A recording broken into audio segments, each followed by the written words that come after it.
Missouri. Thank you, Mr. Chairman, and thanks to all the witnesses for being here today.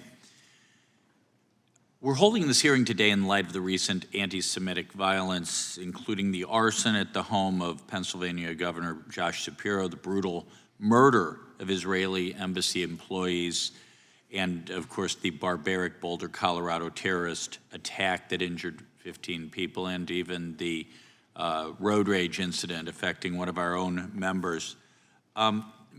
Mr. Schneider, has the media accurately reported on the motives of the suspects in these recent attacks? Congressman, thank you for the question.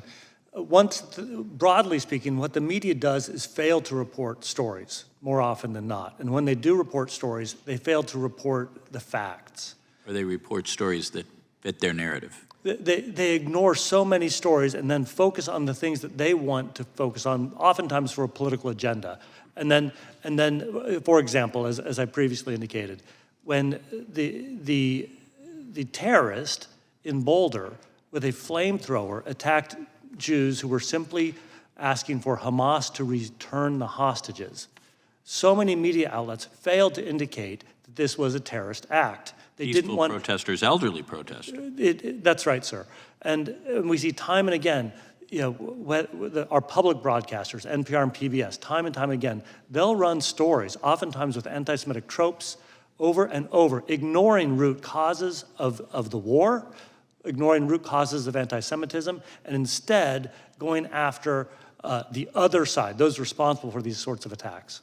Yeah, if I recall, the media outlets initially downplayed the ideological motives of the attacker in Boulder, Colorado.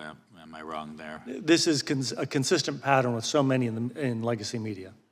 And are there any particular regions or cities where we know campuses, college campuses, but where anti-Semitic violence has surged more than others? Congressman, I'm not aware that there's any particular city that's worse than others. What we do see, if you look at a map, like a heat blister map, you'll see that these anti-Semitic protests or anti-Semitic empowered protests are all over. You'll see media outlets, large, small, public, private, all employing the same sort of devices. That's why I really do focus on like the Associated Press and the style book that sets the definition and the tones for so many of these things. Oh, and we see that in so many areas. That's right. Gender-affirming care, give me a break. It's right in the AP style book. No, thank you. Ms. Cooper, what do you identify as the key failures of the Biden administration regarding the vetting and border enforcement that allowed Mohammed Sabri Soliman to execute a year-long plot that ultimately culminated in the firebombing in the pro-Israel rally? I just want to expand on one comment about the exacerbation of anti-Semitism. I don't. I know I read recently some report that says that the universities that have chapters of the Faculty for Justice in Palestine have a far higher incident rate of anti-Semitism than universities that do not.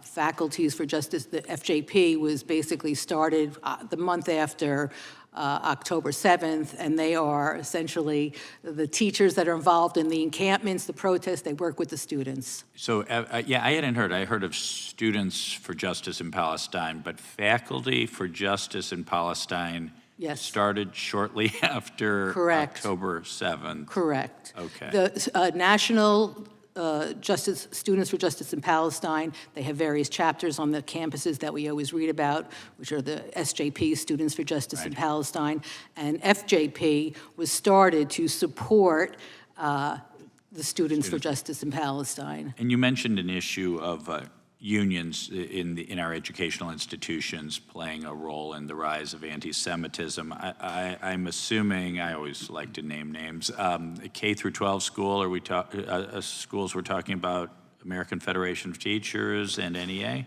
Yes, and then you're talking about the AAUP on college campuses. Yes. And how about the unions we don't necessarily always consider as being teachers' unions, SEIU, Ask Me? I'm not sure about them, but the major unions, I know for example, the NEA, which is like one of the largest unions, they were involved in some recent National Day of Protest. They created the toolkit for it. You know, it was in the name of Palestine or the Free Palestine movement, but a union. What's a union have to do with that? Right. Well, thank you, and I yield back. Thank you, Dr. Onder. I do recognize